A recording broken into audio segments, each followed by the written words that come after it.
Ito po yung mga lahi na ito. Tinan yung mga tenga nyo. Mga Indo-Brahman daw po ito mga to. Ito yung mga lahi po ng Kalatagan ano. Dito nyo makikita yung mga lahi nila yung medyo ang ano niya, ilong niya medyo patusok. Tapos yung tenga niya yung mahahaba nyo. Gusto bumili ng mga baka dito. Nagdi-deliver din po kayo? Oo, nag-deliver kami. Yan o. Ito nga ang sinasabi ko na maliliit sila, Oo. mabibilis lumaki. Ito tulad nito. Sila yung mga Ipapakita ni Boss Jing isa.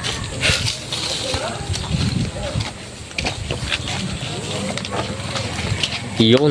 Ito na nga yung mga tenga na kanya nakikita natin. Ano? Yan. Haba ng tenga. yan din. Yan. Ganda ng pagkabaka nito. Ito na po yung mga ready to breed na. Pati po ang katawan nila talagang kita yung ano na yung mga binti nila mahaba. Saka mga big bone siya. Oo, big bone. Magandang araw mga talong Steven. Nandito tayo ngayon sa Barangay San Francisco, Lipa, Batangas. Tayo po ay bumisita ulit dito sa isang kilalang livestock dealer ng mga bakang Kalatagan. Yan po yung mga dumalaga at mga ready to breed na mga baka. Dito po kay Boss EJ. Tayo po ay magtatanong ng ilang impormasyon sa kanyang presyo ng mga kanyang binibentang baka at paano nga ba makakabili sa kanya ng mga bakang ito. Kaya sama-sama tayo manood sa video natin sa araw. Kung bago pa lang sa aking channel, mag-subscribe ka na para lagi ma-update sin-upload natin video sa ating farm visit. Ayan po, bagong dating sila Boss EJ ngayon. Mukhang malayo pa po pinanggalingan ng kumpay nyo Malayo pa, tayo kami. Yan tanghaling tapat pati sila Boss EJ. Pag alas 12 na ngayon. Kahit yung nakuha nyo pong damay, medyo tuyo na rin ano. Oo, wala na eh. Wala na talaga makuhanan. Hindi data, yung hindi kuwan. Hindi wala mapapakain na sa baka. Mga baka. Ayan. Ano pong tawag dito sa mga damong ng ganito? Basta damo na talaga siya na ano? Basta. Ha? Napier, ito yung napier. Oo, tsaka labarik. Labarik daw.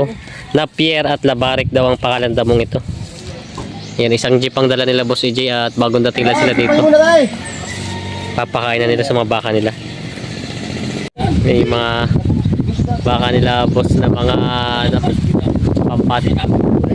Ito pala dumalaga. Akala ko yung barako. Ang ganda ng katawan na yun. Mga babae pala ito. Ayan.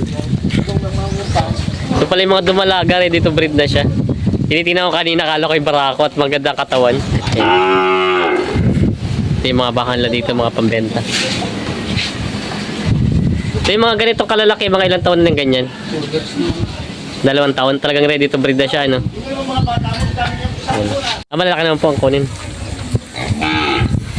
Ayan, ganda nito, malaki. Ganda. Kaya marami maniniod. Ito po yung mga ready to breed na siya, ano? Mga talong Stevie, nandito tayo ngayon kila Boss EJ. Meron po siyang maraming mga dumalagang baka po. Ayan, pasok tayo dito. Yan po. Mababait siya. Tinan niyo po mga walang mga tali sila. Ayan.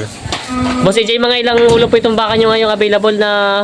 Meron akong bagong dating ngayon na 18 piraso. Ito po. Ito maliliit, 18. 18 itong maliliit. Alagita na yung 6 yan. Kung bakit lang po natitira niya. Tapos may 4 tayong nakabukod dyan. Yan po yun, ready to breed. Ito naman po yan. Ang tawag nga po sa mga ganito, dumalaga na nga. Mga dumalaga yan. Dumalaga. Ito mga ready to breed kasi nasa Ito naman po mga ready to breed ay mga ganito malalaki na. Ito lang po yung mga dumalagay, wala pa mga 1 taon ang ito na halos. Wala pa 1 taon. Ayan, si yan nasa, meron dyang 8 to 9 months, 9 to 10 months. Ayun. Hindi pa rin pares yung edad nila. Aha. Tingnan natin muna yung mga baka Boss EJ bago natin tayo yung presyo. Tingnan muna natin po yung mga talong Stevie. Tingnan nyo. Ito po yung mga lahi na ito. Tingnan yung mga tenga nyo. Mga Indo-Brahman daw po ito mga to. Ito yung mga lahi po ng Kalatagan ano. Tingnan nyo. Dito nyo makikita yung mga lahi nila yung medyo ang ano niya, ilong niya medyo patusok. Tapos yung tenga niya yung mahahaba. Ito po yung Boss EJ yung naglalaki ng malalaking mga baka ano. Mga malalaking baka. Mga pang-breed. Oo. Pang-breed talaga. Ano pong pang-breed talaga siya, breeder. Ayan, tinan niyo itong mga tenga na to. Ito, tinan mo, kakaiba talaga. Talagang nag-ano siya ng itsura niya, oh. Yun, mga malaki. Pati ang maganda po sa kanya, mababait siya. Mababait siya. Kumbaga yun, nakita niyo naman po na dito tayo sa kurulan. Pag ito po yung mga medyo wild yan, sigurado nagwawala na yun, okay nangahabol na siya. Hawakan mo sila ng bait. Oo. Yan, oh.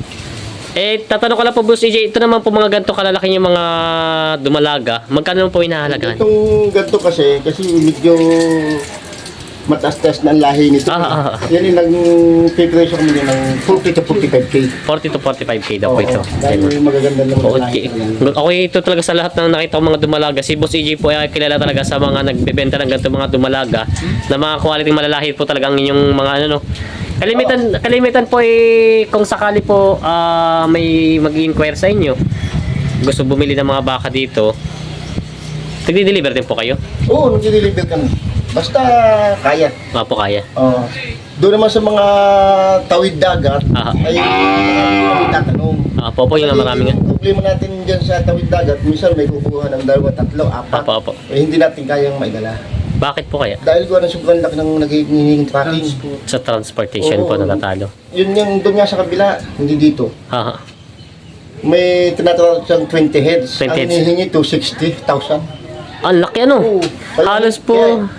Kaya hindi na makaya. Hindi kaya Hanggang yung tracking, ibinaban niya na hanggang naging 220, hindi na kaya. Hindi kaya po.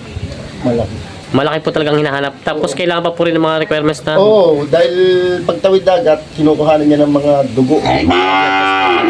Hindi pwedeng ilabas ang baka ng walang bakuna. Yun po yung kasi marami nag-inquire ka. Dami ko nag-ano ng mga papunta Bisaya, Mindanao, mga ganun. Napakarami. Gustong-gusto nila yung mga breed. Dahil sabi nila, wala pa raw silang bakang ganyang kalahi. Mga lalaki. Puro mga native daw ang bakat. Po nga po. Ibig sabihin ko po yung malabo rin talaga makakakuha pala. Pero na lang ko talagang gagastos sila ng ganun. Pwede. Pwede namang makakuha. Tsaka yan namang mga hinihingi requirements, kaya naman natin kuhanin yan. Kaya nagiging kunyalaan din yan, kaya hindi tayo pagpatawid, ay yung magiging traffic. Yung mga po excess niyan, yung gastos sa Sobrang laki. Minsan may mga buyer na kukuha ng 2, 3, 4, 5. Pag naitanong ko kung saan, minsan may Negros. Negros. Yun marami nagtatanong. Sabi ko, pass na, hindi ko kaya.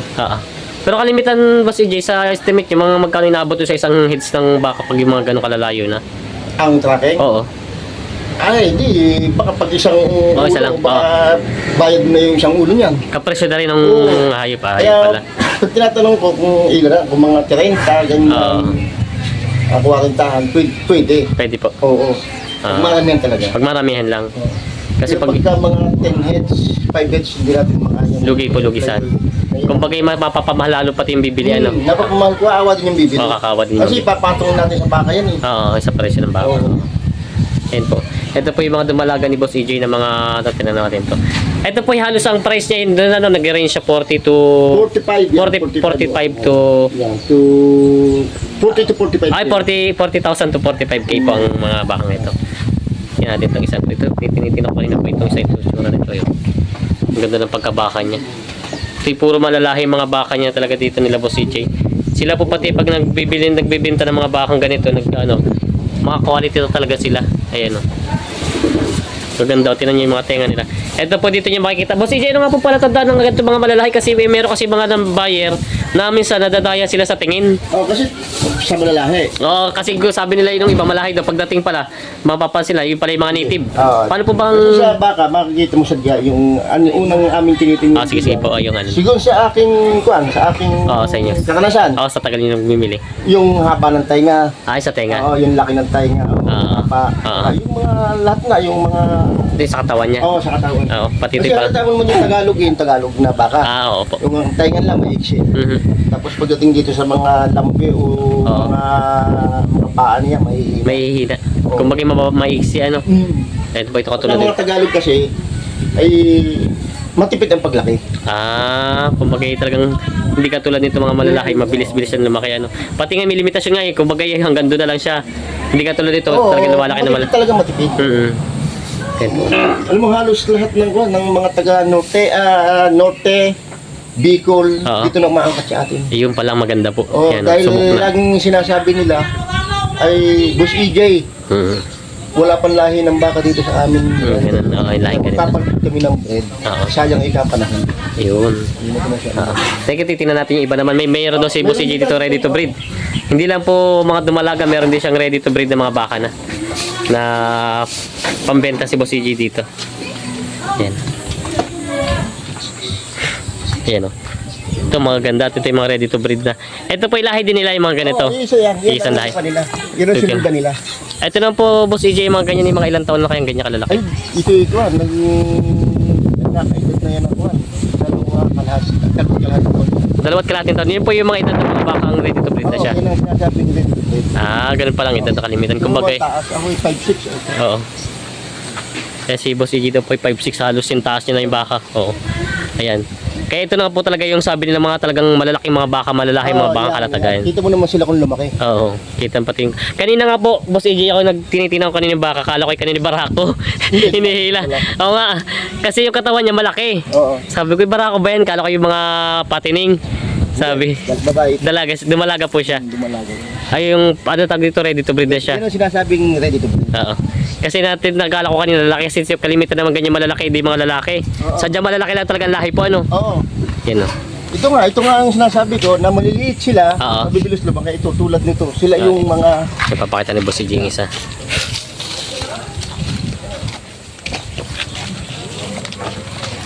Yun. Ito na nga yung mga tenga na kanina nakikita natin. Ano? Yan. Haba ng tenga. yan din. Yan. Ganda ng pagkabaka nito. Ito na po yung mga ready to breed na.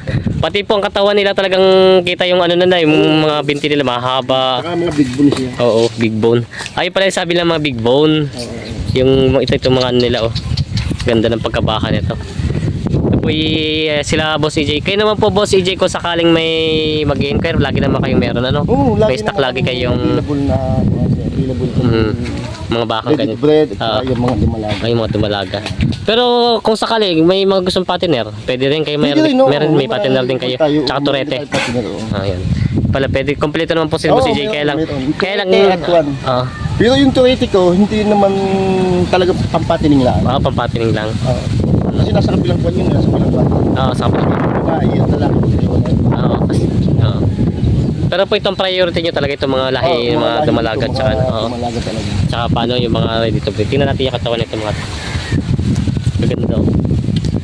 Malalaki na siya. Yan, kita nyo naman yung mga katawan nila. Ito na talaga yung mga malalahi, mga bakang pambenta ni Boss EJ. Yan po yung mga gusto pong mag-inquire at gusto bumili ng ganitong mga baka. And punta lang po kayo dito, kaya naman po pag hindi po mag-chat lang kayo o kaya mag-message kayo kay Boss EJ. Doon tayo kasi silong kong Boss EJ. Tatan natin yung number ni Boss EJ at yung mga gusto mag-inquire at gusto bumili ng ganito mga malalahi mga baka. Kasi ito yung napakaganda paglahi. Ay pala yung mga presyo pala nito. Nalimutan natin. Magkano nga po ba mga presyo nito Ang presyo mga natin itong mga ready to breed ay 70 to 80k. ito daw po ay 70,000 to 80,000. Yan ang price niya. 70 to 80,000 daw po ito. Nalimutan natin na si Boss EJ. Ito pala yung price na at baka mamaya yung mga iba magtatanong. Wala tayong idea. Yan po. Yan, para hindi na kayo magtanong. Yan ang pampresyo ng mga ganito mga ready to breed na. Ayan o. Ay Boss EJ, kung sakali po palang may gustong bumili sa inyo, pwede pang mahingi ulit ang inyong number? Oo, pwede nyo lang akong kontakin sa shipping number na 0908 0908 33 63 727 727 0908 008 33 63 63 727 727. At pwede rin nila akong pasala sa aking YouTube channel na YouTube Boss channel. EJ Livestock. Boss EJ Livestock. Parang meron po kayong Facebook page din. Meron din yung Roel Leaky. Roel Leaky po yung kay Boss EJ na mga. Itong Boss Leaky sa anak ko. Ito po yung kay Boss EJ daw. Tapos ito na po yung kanya mga available na. Lagi naman po sila dito may mga available na ganitong baka. Kaya pag gusto niyo po, ayun, talagang makakapamili kayo dito. Mas maiba pa niyo po ba sa kanila? Mas maganda kung talagang silang pupunta dito para makita yung baka? Ayan po, kung ako ang tatanungin, mas gusto ko sila pumunta dito. Opo. Para kita nila yung mga baka na binibili nila. Opo, para. Dahil minsan, hindi na naiiwasan yung bumibili sila ng baka. Pagdating doon, sasabihin bakit maliit. Oo.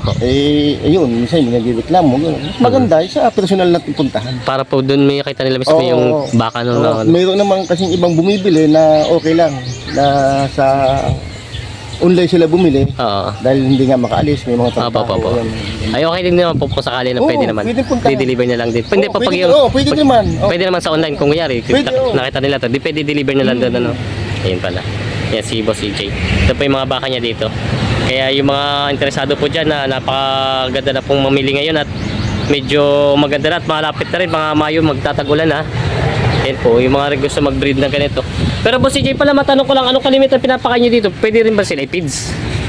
Kuwan, sa panahon ngayon ay anda mo, napakahirap.